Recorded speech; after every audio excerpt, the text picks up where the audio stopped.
I am here with the two faculty members who are currently leading the ACM Newberry program, Tori Bruce and Rebecca Entel. Hello, how are you both? Thank you for having me. Yeah, so I'm going to turn this over to you guys to talk about what you are currently doing at the Newberry, and then we've got a couple of students here as well to talk more specifically about their research and their experiences later on in the program. Thank you. So thank you for those who are joining us virtually.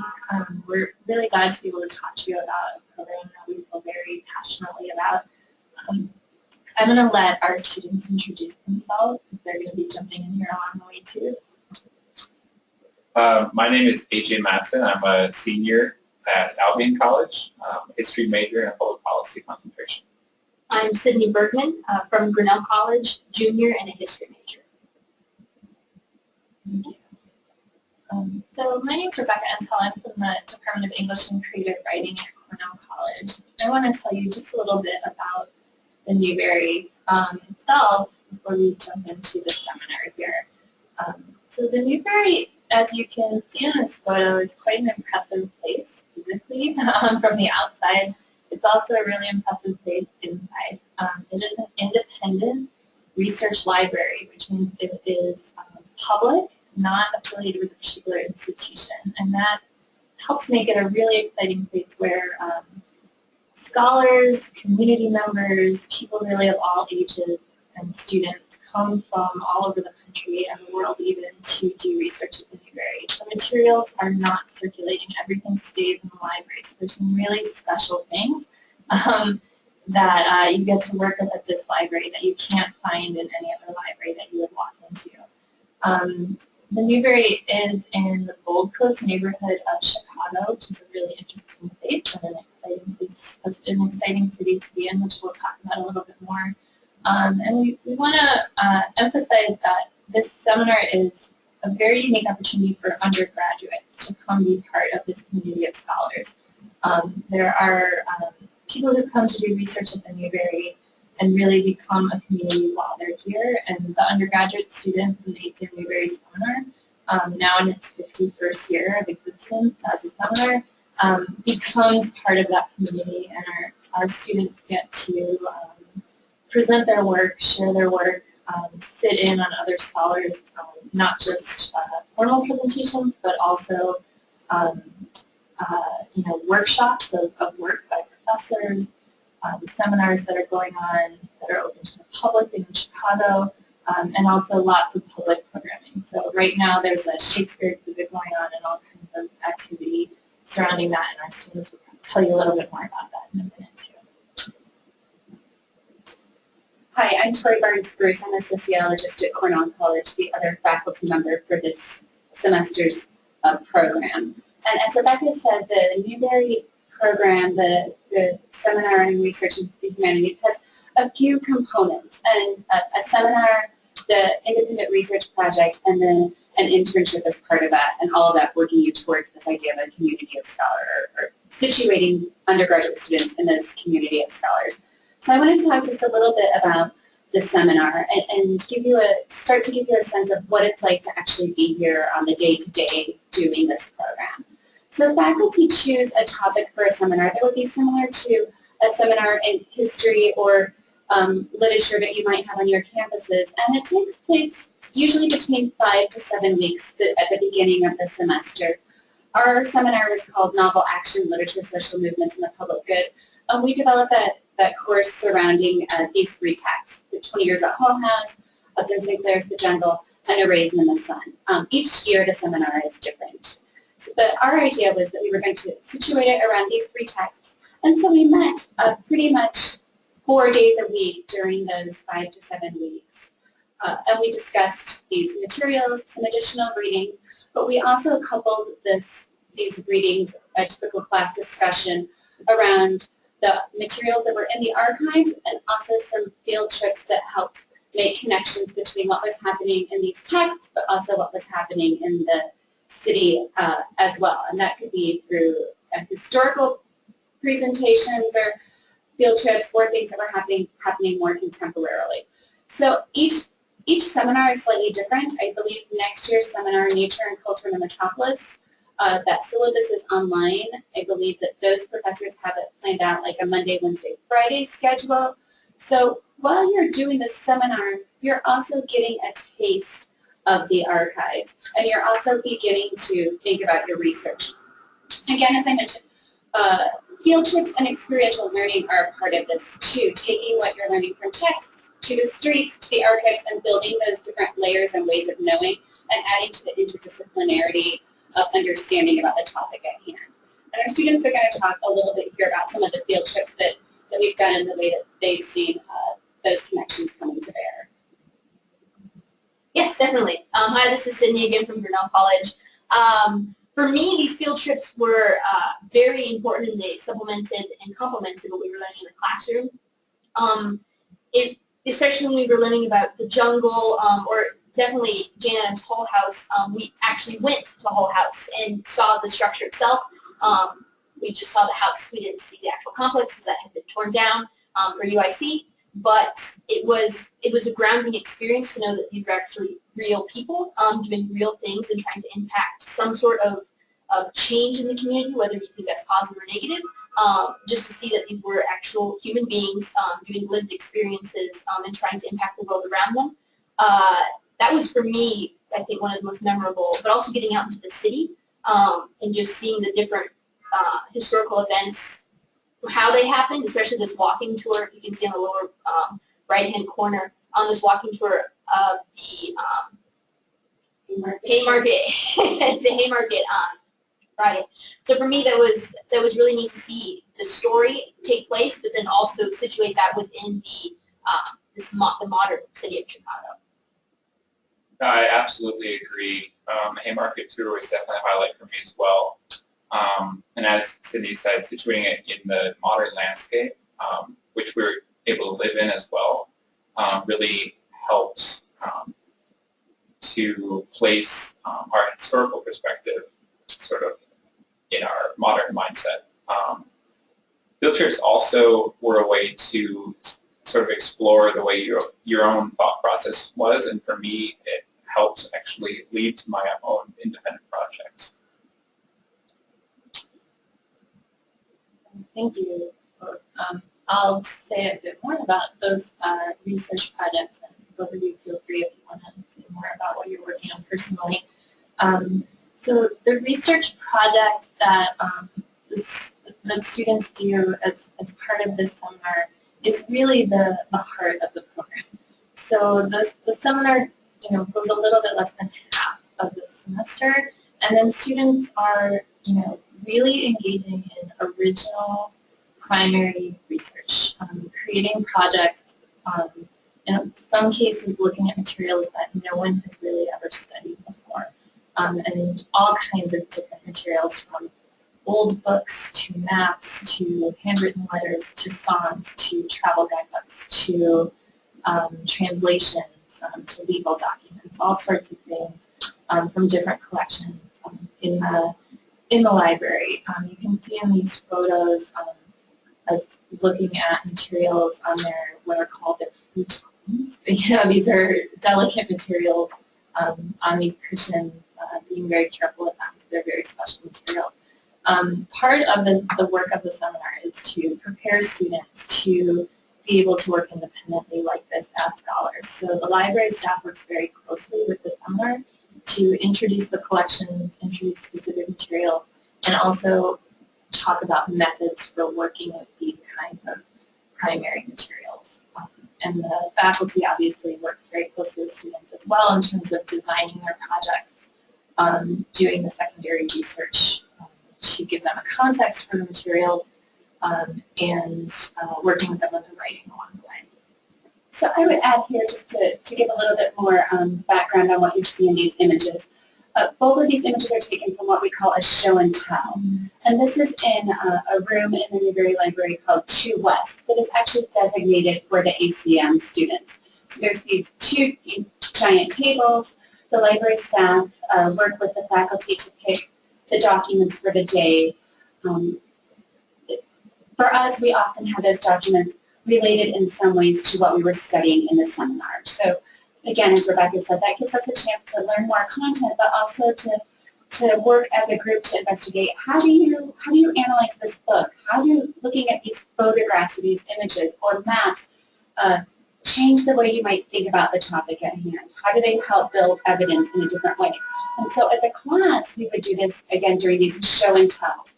And some students were inspired by the documents they saw during this time, and that became the basis for their research projects. Once students are actually working on their research projects, they have carols in this room that are designated. Some of them in the photos. Yeah, in the background there on the right, that are designated just for them. And so then they work obviously more independently. And then some of the work also takes place in special reading rooms within the library. So just to clarify, when students are working on their own individual projects, we're not all clustered around like this, but the students have a couple of different spaces in the library where they can congregate together or where they can be working alongside one another independently. These are some of the documents that, just some up-close images of the types of things that one might find in the Newberry. And these are various things that would be relevant to our particular class seminar topics. And now we're going to, here's some more pictures of the show and tell. And Sydney and AJ will give you a little bit of information on their research projects. Yeah, this is AJ again. My research project is about tourism in Niagara Falls, specifically utilizing travel guidebooks written by local businessmen in a way to think about the way that history and memory are combined. So I was sort of inspired by this project, not by the class, although it had a role in guiding the direction, but sort of by an organic process, by just exploring the materials at the library, which is a pretty amazing process that undergrads don't normally have the time or the space to do, and for me confirmed sort of my career goals as well. Sydney here. So with my project, I kind of came into the program having an idea of what I wanted to do. It was completely different from what I wrote in my essay for the program, but over the course of the summer I had an internship and I was talking to people I was working there, and they kind of led me to a different area of study, which I kind of wanted to do. I just didn't know what exactly or what to call it. So I'm studying Scottish songs that were compiled or published between the late 18th century and the mid 20th century, and looking at how these songs work to remember and then memorialize the final Jacobite rebellion of 1745. So looking at Prince Charles, different battles, and how these songs really paint a different picture of the rebellion than what is kind of how traditional frameworks of looking through history or religious studies, those sorts of things. And for me, though, the show and tells were really great because I could just immerse myself into tons of different topics, and I can see what I saw what the Newberry had in its collection. Sometimes it's overwhelming, of course, because I want to do all these projects, but it was just nice to be able to talk with the librarians who were kind of the watchers and also the presenters of the material, and talking with them about what they know about certain collections, where to different things to research, and yeah, just getting into the collection myself, doing different search terms for what's available in the collection, and then just getting into the different reading rooms and getting into the material. Definitely. And actually, in two of these pictures, we were looking at original manuscripts from Mozart and Chopin, which to me, as a piano, an ex-piano major, was really cool and a way to sort of cross disciplines. Definitely, and also Mozart's 9-year-old signature is on one of those pieces. I thought that was cool. I mean, I'm glad AJ pointed that out, and Sydney too, this idea of just what's there. I mean, you have these opportunities to see things that you may never see again in your life, and then just being around those documents can be pretty awe-inspiring. I'm very jealous. I also want to say about the research projects, These are really individualized, and the students are really taking the lead on where they're going with these projects, but also the use of these projects, right? So they're writing this paper, they're working on it for the semester. It's an intense research project, so just the skills that one is learning in doing that are invaluable, but some of them are planning to use these writing samples for graduate school applications. Some folks are working with their home campuses to have these count towards senior thesis requirements or capstone requirements, or the basis for those kinds of research or credits on campus.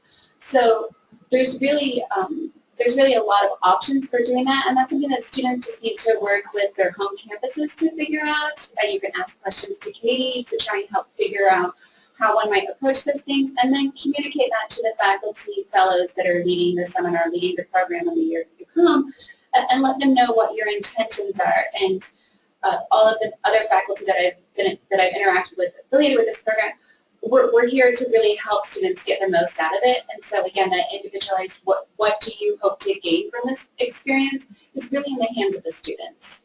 And I'll emphasize too that the seminar is always team taught by faculty from 2 different disciplines. So in our case, we're coming from English and sociology. It varies a bit year to year. But that really opens things up for the students in terms of the types of projects they might be working on. They're getting 2 different disciplinary perspectives from the faculty as they're working 2 different areas of expertise, and also 2 different senses about graduate school, but also about different career options and how the work they're doing might be relevant. And it helps students just to see problems or issues, right, from multiple perspectives. And I'm just going to give an example of Sydney here. Sydney's a history major, but her project, she immediately, when we were talking, connected with some theories of cultural sociology. So she's using those in interesting ways in her project. And then the more we got into her project, we realized that there's this real rhetorical component to what she's doing. So she's also incorporating some literary theory. So she's staying true to her historical roots, but she's approaching this historical analysis from multiple perspectives. And I'm excited. I'm excited to see where not only her project is, but everyone's project.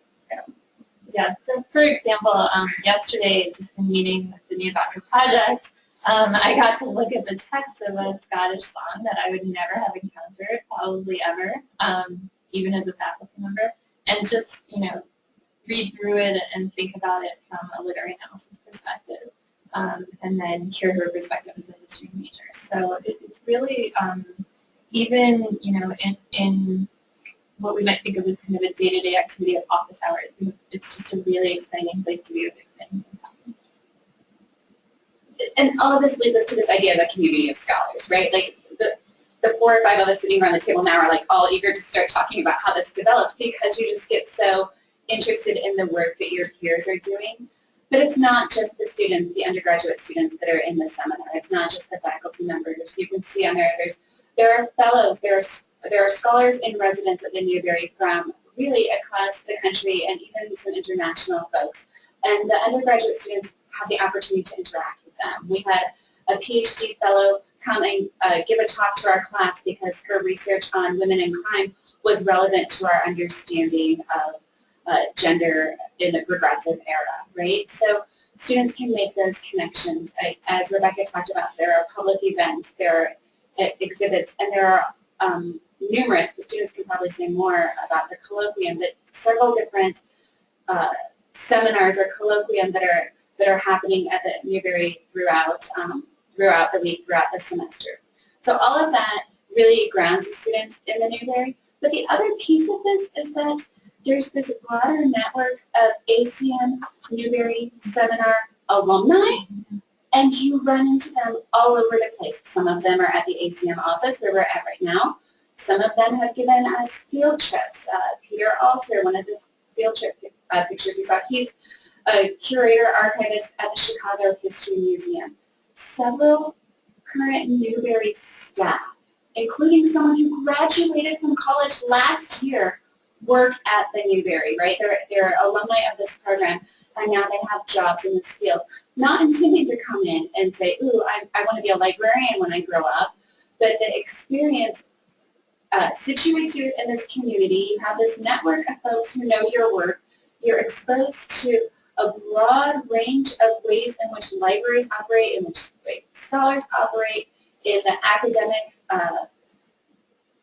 field itself. And so it's just an amazing opportunity that can, in fact, lead one to employment after after graduation, or graduate school. So it doesn't have to be disconnected from where you're going, and it doesn't have to be a program that is just for folks going to graduate school. It can take you in a lot of different directions. And part of that is the internship component. So each student has the opportunity to work with a department in the library for about 10 hours a week or so throughout the semester. You can see up here a list of different departments that students are working in this semester. Conservation, actually working in the lab, figuring out how to keep books from falling apart and things like that. Digital imaging, academic and research programs, library service, going into the vault where the collections are and getting the materials to bring to readers who are waiting in the meeting room for their materials, and participating in the events that take place in the library. And I'll let our students talk about their internships this fall. Yeah, great. So my internship is with the Office of Academic and Research Programs. I really just wanted to do this one because there's always something going on. And I like that stimulation, also maybe the difference between working kind of isolated with your project and then getting out into this just scholarly community with both employees of the Newberry but also researchers at the Newberry. So for me, I'm a docent in there's an exhibit right now at the Newberry creating Shakespeare, world-class material there. And that in itself, getting to interact with the public, but also just to be in this amazing collection of Shakespeare material, but also this idea of working with scholars in the colloquium setting, which is where scholars present their research to the community. There's scholars in residence seminars. And there's more public seminars, and these can consist of talking about writing history, British history, American literature, European art, any number of topics that are discussed in those seminars or different programs like that. The Newberry is just amazing. And then as an intern in the Office of Academic and Research Programs, I'm able to sit in on those programs, but also get paid for doing that. Oh, that's the thing too. This is a paid internship. Hopefully that'll stay that way. But that's awesome as well. Yeah, I also am an intern in academic and research programs. And to me, yes, as Cindy was saying, that being a part of the academic community is not something that undergraduates often have the chance to do at their campuses, especially at small liberal arts schools. But Newberry is very unique in the way that it serves the public, but also the faculty at surrounding institutions in Chicago. So as Cindy was saying, these seminars are put on through one of the Scholl Center for American History, I think. And they meet perhaps once a month for a different theme or something like that. But as an intern in that office, you get to meet the faculty at University of Chicago or Northwestern or Loyola who are involved in that field and writing and actively participating in that discourse. And so as an intern who's also, for me, interested in grad school, that's a unique and very valuable experience to have to prepare me for when I am hoping to enter that same discourse. The final thing that we want to share with you is that Chicago is amazing. You know, Rebecca and I organized our course not just around social justice and literature, but around Chicago as a case study. So for us, the city really came to life through our seminar, but just being in the city and living in Chicago.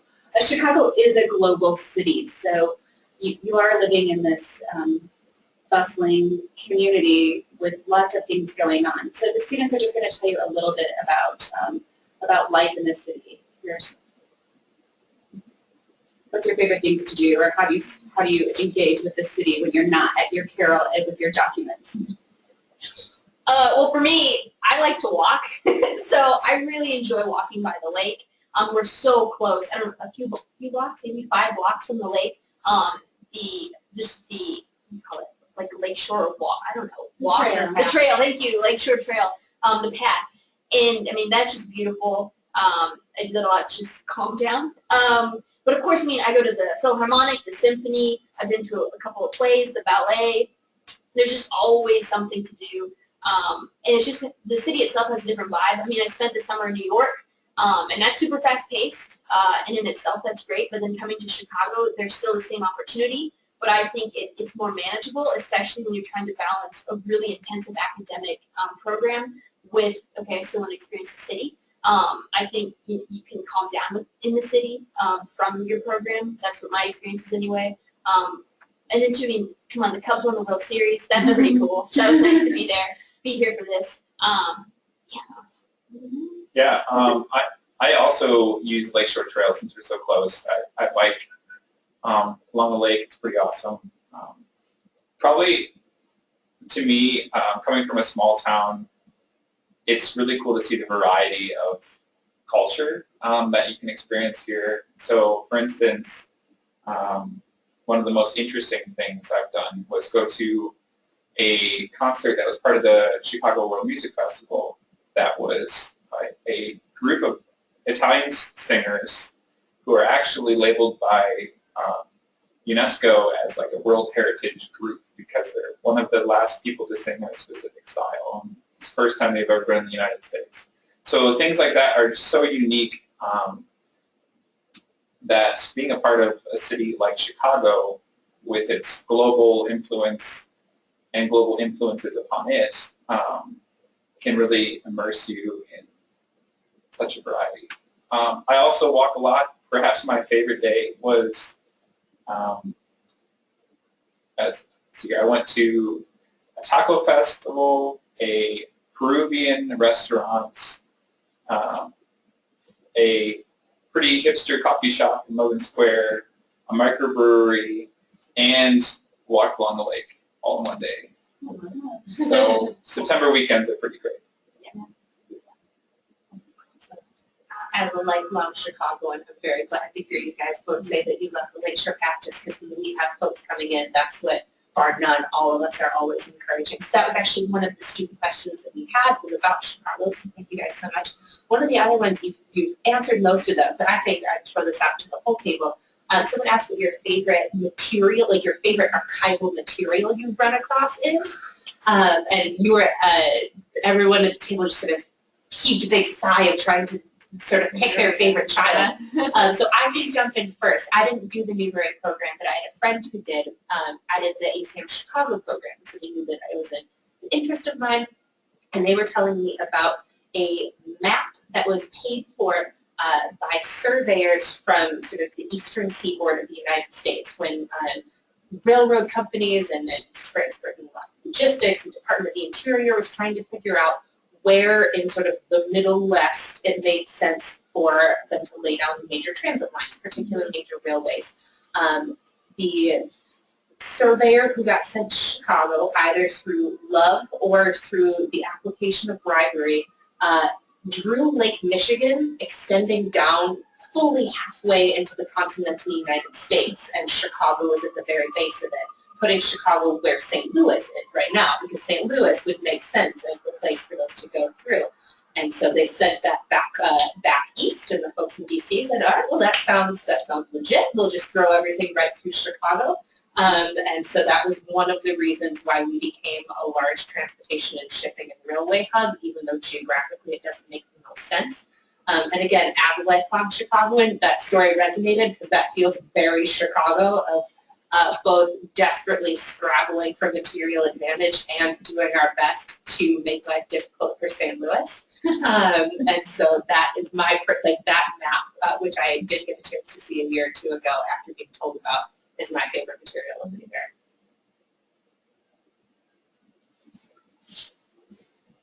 I don't think I have one, but I do have something that I love to show students. And it's pretty mundane, but it's actually on one of the previous slides. and it's a picture of a door. You stole mine. And it's Rebecca's too. So it's that image right there that says danger. Step high, stoop low, leave your dignity outside. And this is the door for a bohemian club that's really located called the Dill Pickle Club, that was located just around the corner from the Newberry. And so their collections and their materials are one of the first things that I really encountered at the Newberry. But I just think that saying, to have a place so near this, what is now this academic institution, or was this academic institution then, is just this amazing juxtaposition and indication of the city, of history, of even our contemporary sort of political and social state, maybe. Rebecca, do you want to add to that? No, I mean, I get it also gives you a sense of the layers of history of the neighborhood where the Newberry is, which is very different now from its community. So it's just one of those fascinating things to be able to go kind of around the corner and see where this door was, even though you can't find it anymore, and kind of imagine what the neighborhood was like in the past. So it's an example of the way something you find in the archive can really tell you about the world. I don't know if I have a favorite either, but some of the highlights that I've heard people at the Newberry talk about, staff, for instance, the president of the Newberry, his favorite is a journal of I think Genoan or Venetian merchants from like the 1300s or 1400s, keeping track of both like the political things happening in those city-states and also his own business life and sort of what business he kept off the books. My own favorite, if I had to choose one, would probably be also a record book by a fur trader who kept note of the Native Americans that he was trading with by their Dakota name, a French name, an English name, and who they're related to. That's cool. For me, of course, I can't pick just one, but I'm going to. I'm going to pick two, actually. So one would be a collection of Scottish songs published in 1794. This is actually the first collection that I found in the library that, is at the core of my project now, so I'm super partial to that one. But then also, too, there's a collection of letters that were written by the compiler of the book that I'm talking about, Joseph Ritson. And for me, those letters really give me more of an understanding of who Joseph Ritson was, why he wrote compiled the songs in that collection that he published in 1794, and just really to give a sense of, okay, what was the academic kind of community or culture during that time too. So giving me an understanding of not just the songs that I want to look at, but also the contextual significance, again, like situating my research. But then too, overall, it would just be reading these songs and paying attention to them again. For me, just like bringing them back to life, if you will. That's just reading all of the songs are really kind of just my favorite thing. I know too, like when I was thinking about coming to the Newberry, I certainly was thinking about letters and books. But there's such a variety of materials, some of them which are on this slide. Handbooks and photographs. There's a huge postcard collection that's coming in. I think it's over 2 million postcards. There's some original watercolor prints. There are portraits of Native Americans. There's a lot of maps. And so the variety is also pretty amazing. There's a great deal of music-related material, too, in addition to the Chopin and Mozart that we mentioned. Yeah, that's amazing. We had one other question, and I think this could be something that anybody could jump in and answer. And it's asking about the preparation for coming on this program. So if a student has been taking 200 or so level courses, maybe a couple 300 level courses, but the most amount they have ever written is maybe 10 or 15 pages. What does that adjustment look like? Are you writing as you go, hopefully? and then how will you guys sort of talk about transitioning to the academics of the program here? I think part of why the seminar at the start of the semester is so beneficial is that including these show and tells gives you the skills needed to be able to analyze the primary documents for yourself while still working through your thoughts with the faculty and workshopping your writing with your fellow students. So the program will help give you those skills throughout, and that's part of the highlight of the program for me. I had written a longer paper, about 20 pages, and I have struggled with writing a longer paper than that. However, all your fellow students are also going through that process, and working with them through the pieces and talking about your project with them will help guide you towards that final product. Right. Another thing as well I'd just like to add on is that the professors from this seminar, I'm not sure if it's the same way how they usually do it, but they chunked it out, the research process. So we had a couple of document analyses that we did on just one document, just really looking at the document as an artifact. So getting us familiar with the collection, what's in the collection. We did a prospectus, which is of course like just helping us understand, okay, what is our project? Talking about the collection we're going to be using, a research question, and just the research that you want to do in itself. So chunking it out like that, you're not at the very end. You have a month to just write an entire paper. You do have time. Right, I think the seminar portion ends, I think, at the 7th week or something like that, so you definitely have time to be writing, but at the same time, I mean, the responsibility is also on the student, the individual, and that's also another great thing to prepare you for graduate school, right? And you're owning this research, and the professors are also there to help you, and of course, you're in a community of scholars, right? And those are also people you can bounce off ideas. I would add too that part of the idea behind this program is for you to do a project that's really different from what you would do in a class back on campus. So whether that is the length or working with these kinds of materials or both, or doing an original project, you know, all the students are kind of in a new situation that way, and they're supposed to be. It shouldn't be the kind of paper that you have written in a bunch of other classes before. It's part of why it's exciting.